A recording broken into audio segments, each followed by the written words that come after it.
이 제일 고귀한 게 사람으로서 할 수 있는 제일 고귀한 게 사람을 살리고 사람을 치료해주고 사람에게 행복을 가져다 줄 수 있는 게 아닐까 싶은데 구강외과 같은 경우에는 그걸 할 수 있는 것이다 라고 생각을 하기 때문에 구강외과를 선택하게 되었고 이것과 관련해 가지고 더 나은 치료법을 개발하고 싶고 그것이 왜 생길까 이런 걸 생각을 하면서 연구를 하고 싶다라는 면에서 구강외과 교수를 하고 있는 게 아닐까 생각을 합니다. 저를 포함해서 많은 사람들이 아마 지금부터 말씀드릴 내용을 몰랐을 겁니다. 많은 사람들이 바이오 의료에 기술적으로나 아니면 투자 목적으로나 많은 관심을 가지고 있지만요, 단언컨대 지금부터 말씀드리는 두 가지는 대부분의 사람들이 인지하지 못했을 것이고 또 지금 알아두면 큰 도움이 될 것들입니다. 첫 번째, 한국산업평가 관련해서 발표된 자료에 따르면 3D 프린팅 의료기기 시장 가치는 2022년 15억 2천만 불로 연평균 20.9% 성장률을 기록하며 급격한 수요 증가가 이루어지고 있습니다. 특히 국내 정형외과용 임플란트 시장은 의료기기 성장률보다 더 큰 폭으로 성장하고 있어요. 두 번째, 그 지긋지긋한 가상현실입니다. 이제 유튜브에서는 더 이상 흥미가 떨어져서 가상현실을 주제로 다루면 조회수도 안 나오고 사람들이 별 관심도 없어요. 그런데 의료산업에서 가상현실은 놀라지 마세요. 매년 무려 50%의 성장률을 보이고 있습니다. 2024년에는 의료기기 시장의 무려 3분의 1을 차지할 것으로 전망합니다. 그리고 이 분야에 대해 더 딥하고 정확하게 말씀드리기 위해서 관련 분야 우리나라 최고의 석학이신 이대 목동병원 김진우 교수님께 찾아갔습니다. 네, 저는 이화여자대학교 구강외과에 있고요. 일단 저 구강하면 영역, 그러니까 구강과 입과, 그냥 턱뼈와 그다음 안면부 전체에 대한 어떤 질병을 치료하는 구강외과 의사입니다. 그리고 이 질병과 관련된 연구를 또 같이 수행하고 있고요. 그래서 구강암, 그다음에 아니면 종양, 그리고 양악수술, 안면 기형과 관련한, 아니면 안면 골절이나 그다음에 두경부 감염, 그리고 다른 일반적인 임플란트나 발치 이런 것도 다 수행하고 있습니다. 근데 구강암은 초기에 구내염이랑 비슷한 증상을 보인다고 들었는데요. 네. 예, 우리나라에서는 조금 생소해서 많은 분들이 여기에 대해서 잘 모르실 것 같은데 혹시 어떤 암인지 간단하게 설명해 주실 수 있을까요?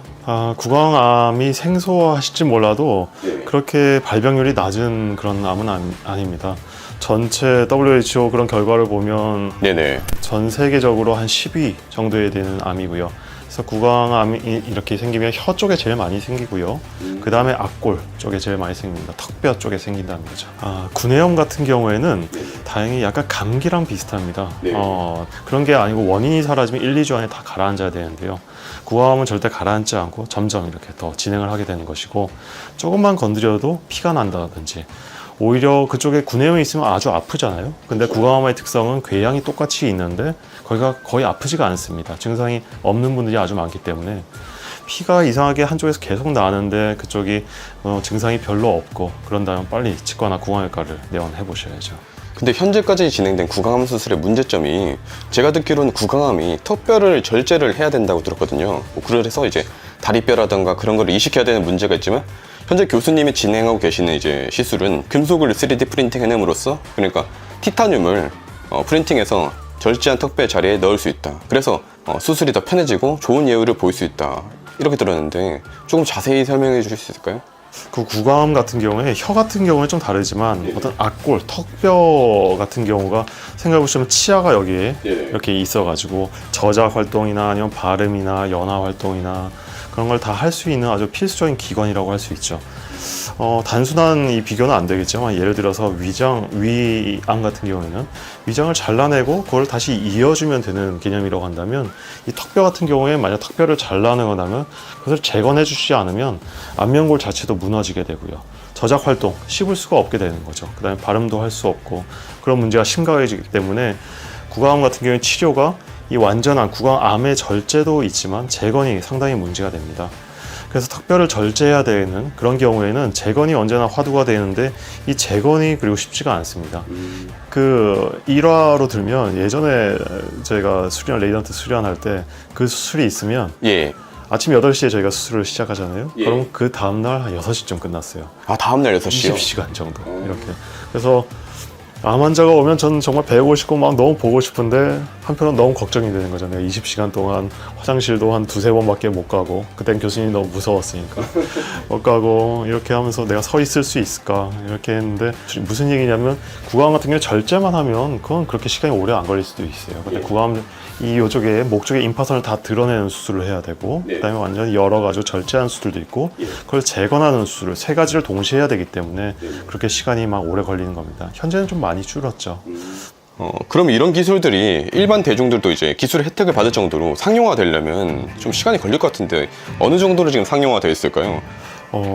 이게 우리나라 같은 경우에 이런 거를 환자한테 적용하는 그런 이 노력이나 이런 그 기술들이 너무나 좋기 때문에 벌써 이제 이 환자한테 적용하는 게 시작이 되었습니다. 아, 벌써 시작이 되었나요? 되었고, 얼마 전에 FDA, 우리나라 그 식약처에 승인도 됐고요. 예. 아무래도 이런 최신 기술의 경우는 가격 부담이 되게 심할 것 같거든요. 비쌀 것 같은데. 네. 혹시 어느 정도 가격으로 형성되는지 잠깐 가볍게 말씀해 주실 수 있을까요? 네, 가격을 말씀드리기 좀 좀 러프하게. 400에서 한 700 정도 사이라고 보시면 될 것 같고요. 그렇게 비싸진 않네요, 생각보다. 네, 그 정도면 네. 괜찮은 방법이죠. 네, 이런 부분도 말씀드려도 될지 모르겠지만 제가 하다 보니까 환자분한테 물어보니까 실비도 청구가 된다 해가지고 환자분한테 아주 잘 됐습니다. 그때 말씀을 드렸었는데. 네.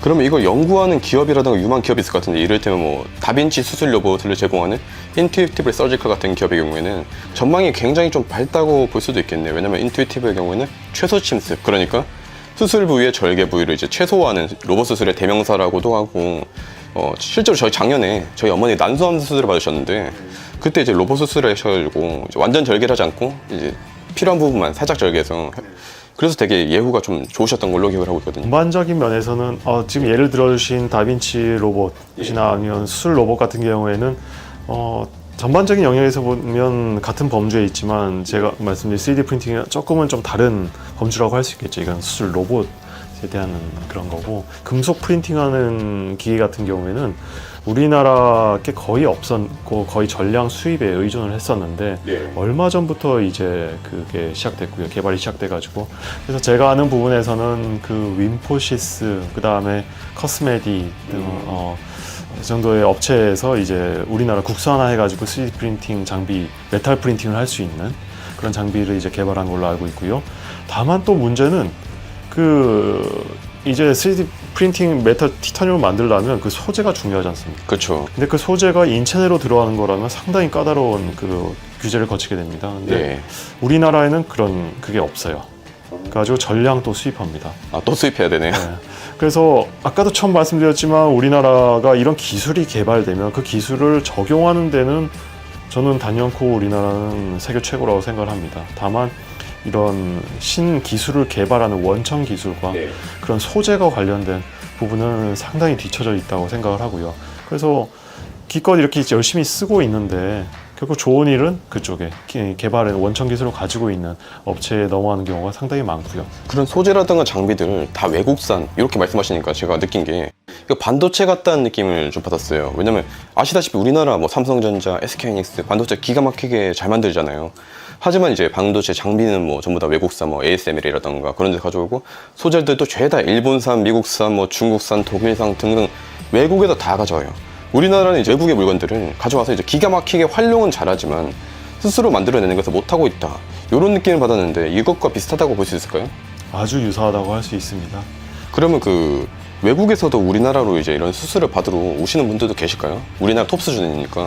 네, 코로나 이전에는 상당히 많았습니다. 아, 정말요? 미국 분들 같은 경우에는 조금 못 봤었는데, 말고 유럽 분들 꽤 있었고요. 네네. 러시아, 카자흐스탄 이쪽, 중부 이쪽이랑 그다음에 그 중동 그쪽에 그분들 꽤 많이 봤었고요. 그다음에 동남아 이쪽도. 그래서 이제는 좀 많이 아는 것 같습니다. 미국의 어떤 연수나 이렇게 가도 우리나라의 어떤 의학이나 치의학 기술 특정 분야에 대해서는 정말 탑인 부분들이 있기 때문에 그런 부분에 대한 인정은 점점 이제 높아지는 것 같고요. 그러면 이게 우리나라 연구 수준으로 봤을 때 그런 어느 정도로 와 있을까요? 논문이라던가 그런 거로 봤을 때는? 두 가지로 나눌 수 있을 것 같습니다. 임상 적용 부분은 거의 탑 수준이라고 생각을 합니다. 네네. 우리나라처럼 이런 티타늄 의료기기를 실제 적용 활발하게 할 수 있는 그런 부분이나 아니면 로봇 수술이나 이렇게 활발하게 돼 있는 나라는 거의 없다고 보셔도 될 것 같고요. 다 그래서 거의 탑 수준이라고 보시면 될 것 같은데 어떤 원천 기술, 그다음에 소재 기술, 그리고 그런 부분은 아직도 조금 이 선두그룹에선 좀 떨어져 있지 않나 하는 부분이 있어요. 쉽게 말해서 요리는 기가 막히게 잘하는데 요리 재료들은 다 수입해서 온다. 이렇게 보면 되겠죠? 그렇죠. 그럼 해외에서는 사람을 살리는 분야만이 의학이라고 말하기도 하더라고요.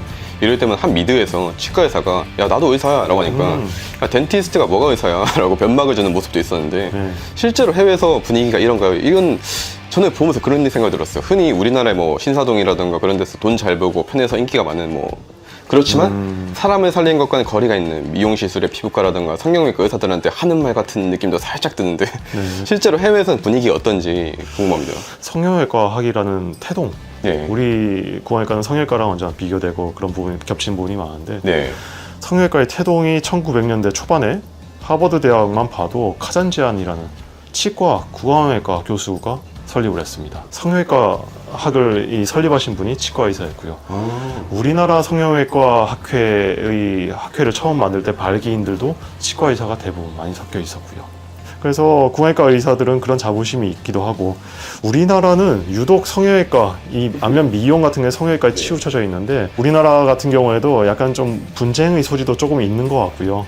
그래서 양악수술 같은 경우에는 사실 미용 수술이 아니고 안면 기형을 치료하기 위한 수술이었습니다. 그러다가 안면 어떤 미용적인 효과가 너무 탁월하니까 그게 어떤 성형적인 그런 거로 각광을 받았었는데, 아직도 구강외과 선생님들은 그런 거에 대한 자부심이 있고 누구보다 더 잘할 수 있는 수술이 그거 양악수술이라고 생각을 하는 것이죠. 어떤 미용적인 측면으로 너무 쉽게 생각하시면 합병증이 생겨요. 양악수술을 미용적인 측면으로? 양악수술에서 제일 중요한 건, 그래서 저희 언제나 얘기하는 게 계획이 제일 중요한 겁니다. 진단과 계획이 제일 중요한 거라고 생각을 해요. 그래서 진단과 계획이 제대로 돼 있으면 합병증은 생길 이유가 사실 거의 없는 겁니다. 큰 수술이긴 하지만 충분히 다 예측 가능한 정도고요. 그 미용적인 측면이라 하시면 한 1mm만 좀 틀어져도 되게 안 좋아 보일 것 같거든요. 그렇죠. 그런 면에서 이런 3D 프린팅이라든가 뭐 시뮬레이션이 되게 큰 도움이 될 수 있겠네요. 그렇죠. 이 양악수술의 3D 프린팅과 시뮬레이션을 하는 이유는 딱 그겁니다. 저희가 만들고자 하는 얼굴 형태를 완벽히 이게 시뮬레이션 해가지고 미리 보고 그거를 환자분과 컨펌을 하고 그거를 수술에 옮기기 위해서 그걸 만드는 것이죠. 그래서 또 같이 하고 있는 게, 저희가 시뮬레이션 해가지고 뼈를 보여드려도 뼈만 보니까 환자분들이 잘 모르는 경우가 있어요. 이게 제 뼈입니까? 하면 오히려 더 좀 그런 계시는데 그런 같은 경우에 요즘 이제 개발을 또 하고 있는 게 VR입니다. VR? 가상현실 인셈이죠. 가상현실 메디칼 영역이야말로 또 어느 개인화된 어떤 MRI나 CT 이미지가 또 제일 많은 영역 아니겠습니까? 그래서 그거를 이렇게 입혀가지고 VR로 이렇게 하는 부분은 어느 정도 좀 구현이 되는데, 또 문제가 정확도입니다. 정확도가 VR이 아직 조금 덜 나와요. 그래서 이거 같은 경우에는 어떤 프로그램상의 문제가 아니고 하드웨어의 문제입니다. 그래서 그 마이크로소프트에서 뭐 홀로렌즈나 아니면 뭐 수천만 원짜리 VR 기기가 이렇게 나오는데 아직은 조금 좀 이른 감이 있습니다. 아직 산업이 좀 되기에는. 근데 그 2024년에는 의료 시장의 무려 3분의 1을 이제 가상현실 이렇게 차지할 거라고 전망을 하는 리서치도 있더라고요. 그러면 지금 당장 어렵지만 한 5년, 한 10년 내로는 그게 좀 어느 정도 이제 보편화가 될 수 있다고 볼 수 있을까요? 충분히 그럴 수 있을 것 같습니다. 근데 이걸 실제로 수술에 적용하기 위해서 정말 정밀한 그게 필요한 건데, 그게 3, 4년에 있다가는 이제 좀 해결이 되지 싶습니다. 그래서 그게 해결만 되면 못할 게 없죠. 그거를 이제 가상 영역, 실제랑 그다음에 가상 그걸 합쳐가지고 XR이라고 부르죠. 익스텐드 리얼리티 해가지고 그렇게 하면 많은 부분이 해결될 거라고 생각합니다. 교수님께서 저번에 수술이 재밌고 또 보람을 느끼신다고 말씀을 해주셨던 기억이 나거든요.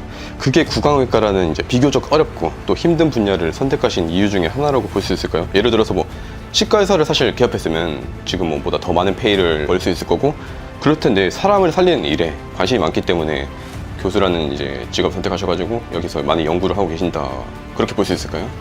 그 사람마다 다르겠지만 그 치과대학을 처음 졸업할 때만 해도 제가 구강외과 학문에 매진을 해가지고 구강외과 교수로 하겠다는 생각은 사실 1도 없었을 겁니다. 근데 구강외과라는 그 학문을 선택을 하고 수련을 하면서 네.